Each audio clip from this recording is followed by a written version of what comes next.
Happy New Year, everyone. Tonight, I'm going to be doing Ask Me Anything, first one of 2024, which is always crazy to think about that, it's almost been a quarter century in this century. So my goal is still try to beat my grandma Ola, who was born in 1893, passed away in 2000, made it through 3 centuries. I'm not going to make that, but maybe I can try to at least get to 106. So that's the kind of teaser, is that Mission 106 Plus, my podcast. It's going to launch this year. Now, the dates still to be determined, but still doing some work in that. So, do want to thank you guys for all your support over the past year. My practice of polycardiology in St. Louis has expanded tremendously in the past 2 years, adding team members. We're getting people from all over the world, literally coming into St. Louis to see us to get their cardiovascular system screened up and learn their vascular age and really reduce the risk of having heart attacks and strokes. And 4 years ago, it was the first time I ever got on social media and really had no idea what I'd be chatting about, but was very humbled that people were interested in proactively taking care of their cardiovascular systems. So thank you for joining us. Tonight we'll do our Ask Me Anything, and in this year we're going to be adding some more topics. I'll probably do a lot more also on YouTube, so there can be some longer form content, but we'll definitely talk about more about mitomic and the mitochondria, how to optimize energy production. And then I got a lot of questions tonight about vascular health. So I'll show you some of the devices that I use at home and what I use with my patients that have polycardiology. But there is a plan this year to have kind of a vascular health solution for people who can't travel to St. Louis. How can you kind of screen your arteries at home and work with your local doctors to get solutions on how to reduce your risk of having cardiovascular events, heart attacks and strokes. So we'll get started here then.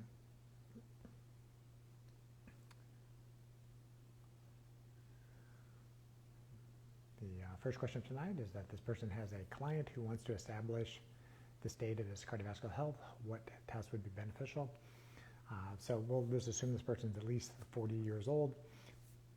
If you previously had an event, heart attack, stroke, stent, bypass, you're kind of already in that higher risk category, so this may not necessarily apply. But if you're primary prevention, you're trying to reduce your risk, usually recommend people do testing that look at their endothelial health. There's various tests.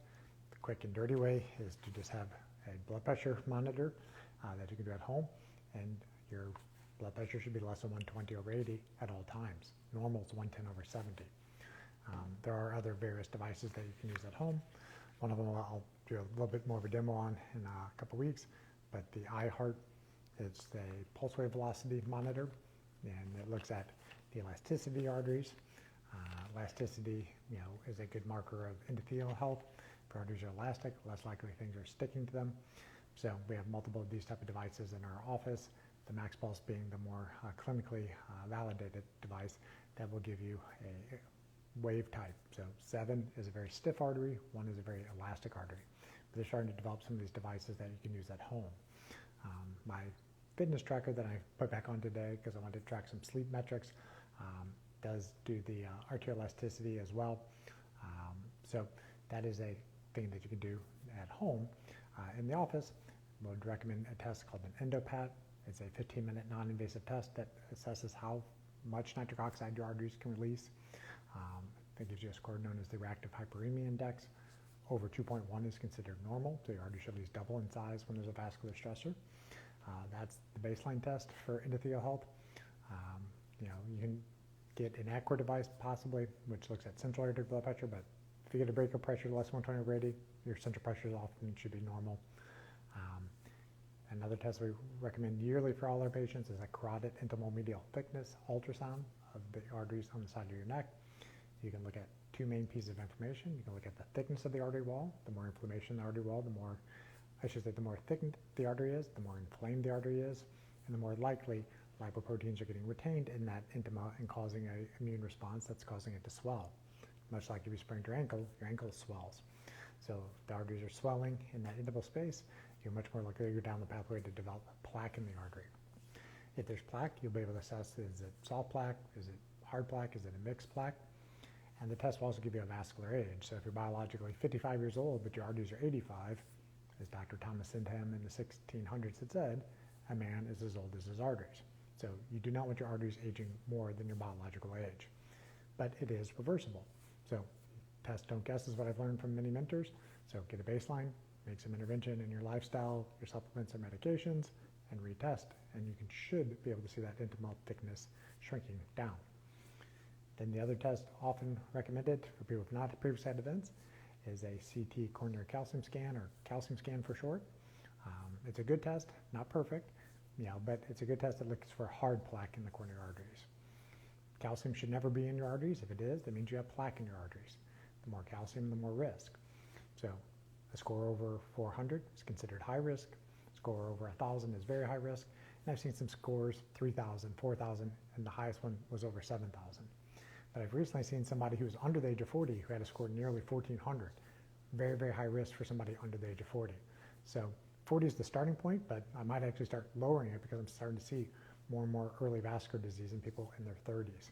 So if you're 35, this might be for you if you especially have an early family history of cardiovascular disease. So that's what I would start with. If you have access to it, it costs a little bit more money and does require IV contrast, is a CT coronary angiogram, which can look for soft plaque in the arteries, and then you can take the images, send them to, you need a physician's assistance for this, but send them to a company called Clearly, and they can use their AI software to interrogate the images and give you your total plaque volume and basically tell you what type of plaque is in the artery wall. So that's kind of the newer type of technologies using AI to tell you how healthy the coronary arteries are. And then there's a whole battery of lab tests, which I don't have time to go into tonight, but I'll be doing some talks about how to interpret your own blood work going forward.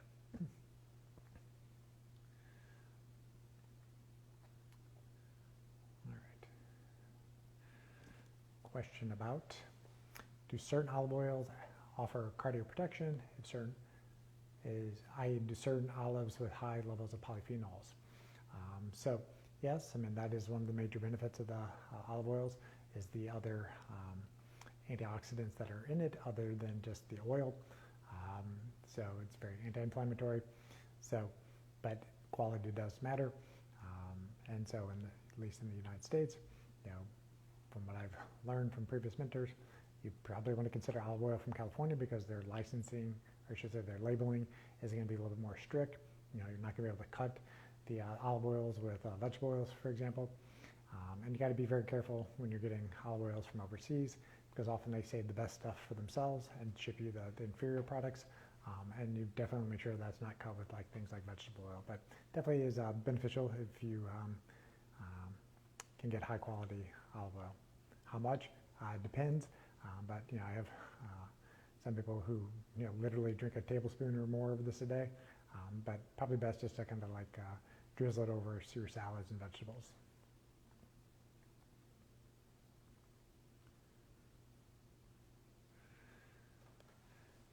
Somebody's saying that they would like to repair their arteries, calcifications, heart health. Thank you for being here. Well, you're very welcome. Thank you for submitting the question.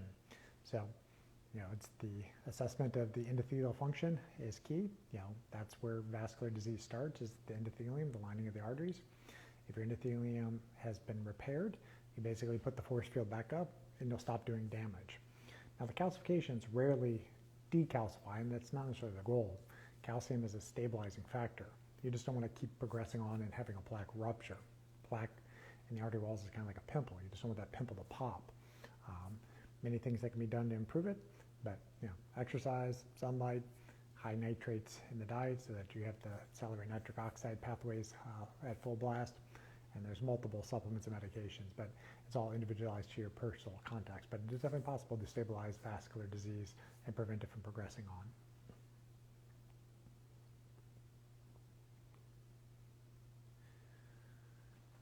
All right, so somebody's saying that they're feeling pinches in their heart several times a day. What are the causes, what to do?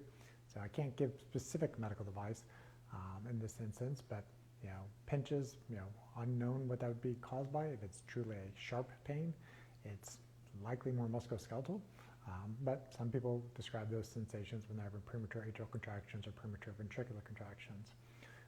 So would likely require a physical exam and may or may not require blood work to get to the root cause of it.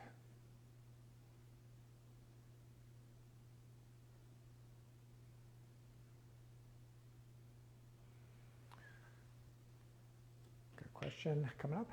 What are the daily practices that we can do to elevate nitric oxide? So if you saw my earlier story today, I was using the MyFit strip to test my salivary nitric oxide pathways. So this was my most recent results, which probably not going to light up here very well, but nice bright red on the test strips. So making optimal salivary nitric oxide. So you can get the test strips, they're online, relatively inexpensive, to see is it something that you can do more from a dietary standpoint. So nitrates are mostly in green leafy vegetables and beets, but you got to have the oral nitrate reducing bacteria. So this is why you want to avoid the astringent mouthwashes, because you don't want to kill all the good bacteria. You really don't want to be on acid blocking medicines long term. This is not medical advice. Do not stop them if you're on them. But if you're on proton pump inhibitors, you need to talk to your doctor about how long do you need to be on these things, because you need stomach acid to be able to make enzymes work. So oftentimes it's about removing things that are breaking your body's ability to make nitric oxide. But that being said, nitrates in, green leafy vegetables, beets, sunlight with the UVA spectrum of light hitting your skin will liberate nitric oxide from the blood vessels. And exercise, as blood's flowing across the endothelial glycocalyx, which is the protective gel coating for the endothelium, it transduces to the underlying endothelium. Basically, tickled by the blood flow, the underlying endothelium will release nitric oxide, and then the artery will relax as the smooth muscle relaxes. So those are the kind of lifestyle things to do. There are various nitric oxide promoting supplements. There are medications as well, but often it's removing the things that are breaking the pathways first that you want to focus on.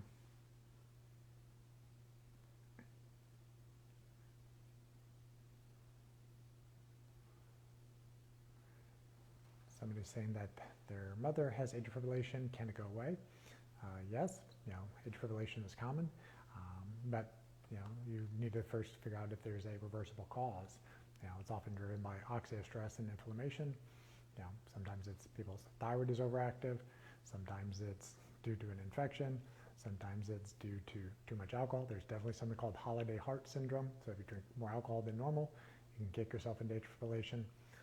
So first you got to figure out, is it paroxysmal, the person's going in and out of it, or are they persistent? If they're persistent, they're going to need to be cardioverted or given medication to get out of atrial fibrillation. But definitely it's possible to get out of AFib, but you got to figure out what is the cause if possible.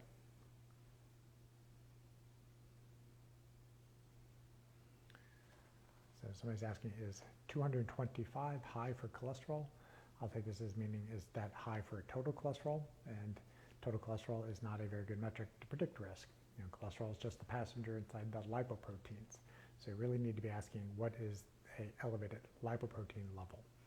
That can be measured by your ApoB or your LDL particle number.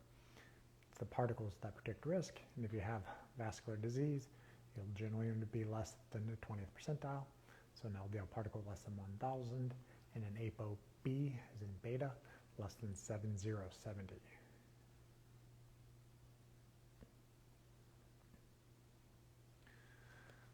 Next question up, is the Boston Heart cholesterol balance test a one and done, or do results fluctuate over time? Great question. This is a test that I routinely do in the majority of my patients that come to polycardiology, especially ones that have concerns about their lipoproteins. The cholesterol balance test looks at if you're a hyperproducer of sterols or if you're a hyperabsorber of sterols. So the liver makes cholesterol. Everything other than red blood cells for the most part makes its own supply of cholesterol. So this is mostly testing what is your liver doing. So the liver has desmosterol and phosphorol. Those are penultimate molecules that ultimately become cholesterol. Some people's liver is just cranking out more and more cholesterol. The more cholesterol you make, the more lipoproteins you got to make to transport the cholesterol through the blood vessels, because cholesterol is waxy. It's not going to float into liquid blood. Some people have an issue where the cholesterol, which is supposed to be eliminated through the gastrointestinal system, is reabsorbed. It's hyperabsorbed. Everybody does a little bit, but some people really bring back a lot, maybe up to 20% of the population. So that's beta-sitosterol and composterol. If those levels are elevated, that's where ezetimibe works better. The top one, the hyperproducers, that's where statins, bempedoic acid, bergamot, red yeast rice tend to work. So the analogy I'm using is, think of a bathtub overflowing with water. The two main ways that you can treat the bathtub without it overflowing is you can reach in there, turn off the faucet, or you can open up the drain. shutting down the faucet is like dialing back the production of sterols. Opening up the drain is either using a PCSK9 inhibitor or berberine, or using ezetimibe to get the cholesterol out of the GI system. So it's like opening the drain.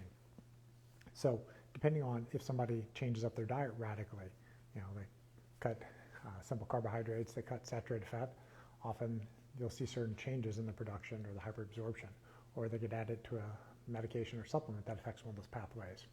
The body will hyper respond, but often if somebody gets started on a statin, they then may become a hyper absorber. The body's holding on to more and more cholesterol because it's like, hey, we used to make all, and now we're not making as much. Let's just try to recycle it from the GI system. So oftentimes you'll need synergistic treatments with statins and then with the ezetimibe.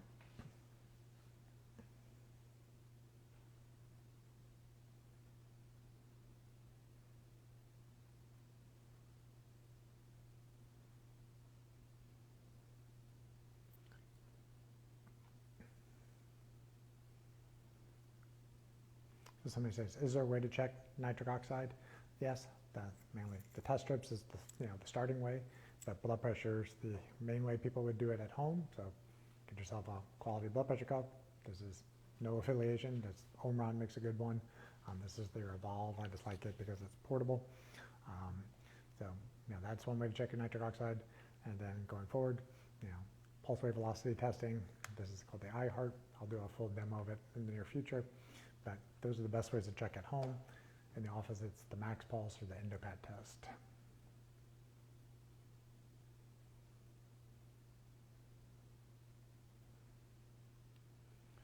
All right. Next ones are off the medical questions, but somebody's saying that they want I should say it's somebody from my team wants the Apollo Cardiology brand to basically double in size over the next year and hopefully be able to touch 100,000 lives. Well, I want to 10x that. I want to ultimately touch 1 million lives. I want to help people have less heart attacks, less strokes. And the goal that I like to set is 1 million less. So I'm going to definitely expand on social media. So you'll be seeing a lot more of me on Instagram, likely LinkedIn, and YouTube. And then the goal is to get Mission 106 Plus, my podcast, up and running in the next few weeks. You'll be surprised at some of the guests I'll probably get on this podcast. We're going to be talking about vascular health and longevity for the most part. And then somebody else, question? All right. Somebody was asking a crypto question, asking about Bitcoin. That was the top of mind question that they had. I don't have any financial advice for the individual. I did see that it's up today. I know that there's some SEC guidance coming in the next couple of days if they're going to launch or allow the companies to have ETFs on it, and that's probably what's causing it to pump today. So no specific advice if it's going up or down the rest of the year, but interesting question. All right, so I did see a couple other questions pop up in the comments, and I'll try to answer those as well, and then I'll give you a little bit of a heads up of more what we're going to be doing at Apollo Cardiology this year.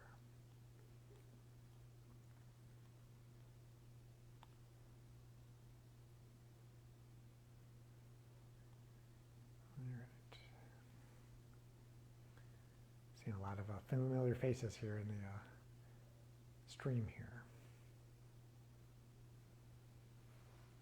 Somebody's asking about what are thoughts on chronic angina with clear arteries, suspected vasospasm, and microvascular dysfunction. Now that's the most likely thing that's going on, but clear arteries is a hard one to say for sure. I was an invasive cardiologist for many years, and we often would say, oh, the arteries are clear. That just meant that there's no severe blockages that needed stents. An angiogram really just looks at the lumen where the blood is flowing. What you want to know is how healthy are the walls of the arteries, and that requires a CT angiogram. And the Clearly AI algorithm really can tell you what's going on in the arteries. Because think of plaque more like an iceberg. The majority of it's growing below the surface of the water. Only very little bit ever pops up out of the surface of the water and starts obstructing flow. So you have a lot of disease in the arteries, but not require stents. But if there truly are no plaques in the coronary arteries or significant wall disease, then vasospasm is often common. Microvascular disease, 99% of your blood vessels are smaller than a human hair, and it's endothelial dysfunction of those vessels. low nitric oxide availability. So find out the cause of low nitric oxide and take those away, and then potentially supplement and use certain medications to provide vasodilation to the arteries.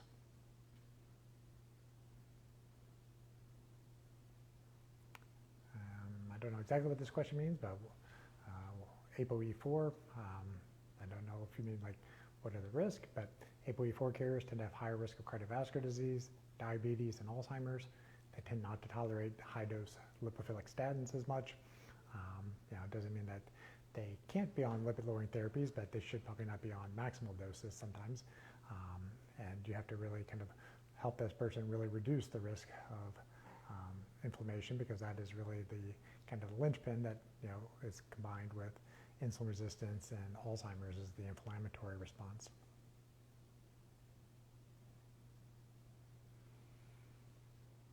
What blue blockers do I use and recommend? These particular ones are the EMR Tech Wolverines. I just like the way they look and feel. These are their day pair. There's one that's darker red that blocks 100% of blue and green light. I rarely need those to fall asleep well, so mostly those are from traveling and trying to mitigate jet lag. But there's also, Viva Rays, Bond Charge, I'm trying to forget a few other ones, but if you go to my website, drtwyman.com, there's a little tab at the top that says products I use or recommend, and I personally have acquired these. I don't take free supplies from people. I bought all these stuff myself, and so I either have used them and said that they work well, or I do know the owners of these companies for the most part. But typically you want to consider these indoor sunglasses from sun up to sundown. If you're in front of a computer or you're not controlling your light environment, you want to protect your eyes. Somebody's asking, could I weigh in on the lean mass hyperresponder controversy study by Dave Feldman? This is probably going to take too long to go totally into it here, so maybe I'll do a standalone chat about that at some point. And then I know there's at least one podcast host that wants to have me on to discuss this, and obviously I'll probably go more like an hour on that.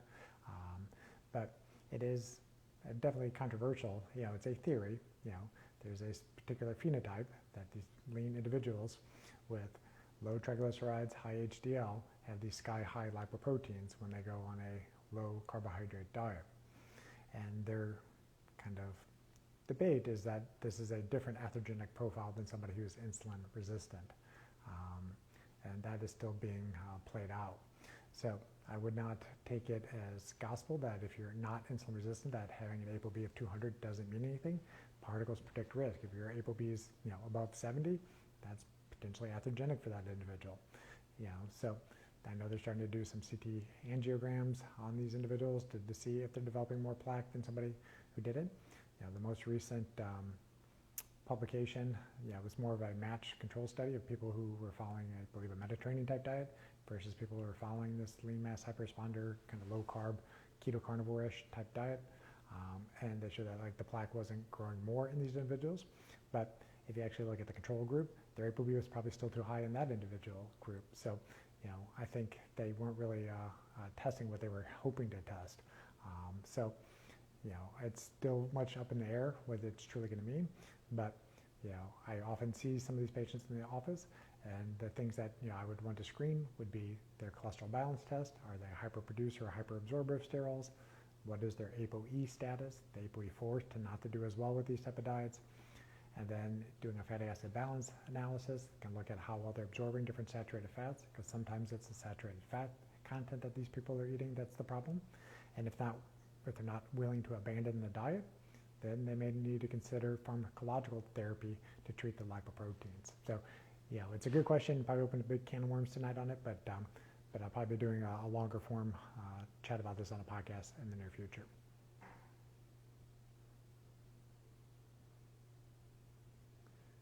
So somebody's asking, how am I increasing my nitric oxide? I exercise, I go outside, I eat my dark green leafy vegetables, or do AG1 shakes daily, and then I'm on various nitric oxide promoting lozenges or capsules daily.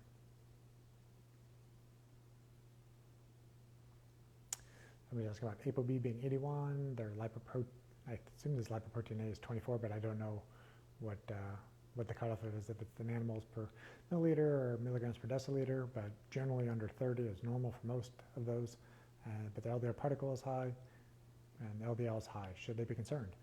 Possibly. It depends on if you have endothelial dysfunction, vascular inflammation, intimal thickening, soft plaque, hard plaque. So just a number doesn't mean much. It's just one data point. So you want to look at the actual health of the arteries.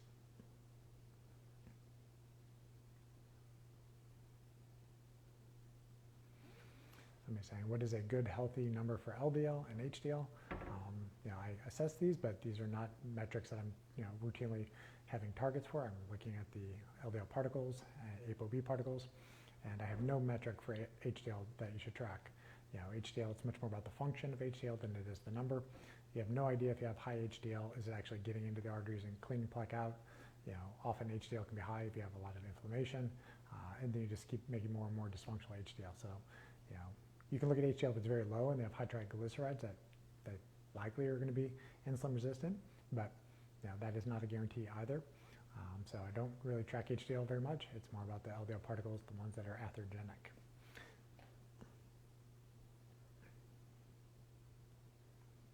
All right, so I think I caught up on the questions, and so I'll kind of spend the last couple of minutes talking about some of the things we'll be doing later this year. Is how cardiology continues to grow, but at some point I'm going to kind of max out on my one-on-one ability to take care of people.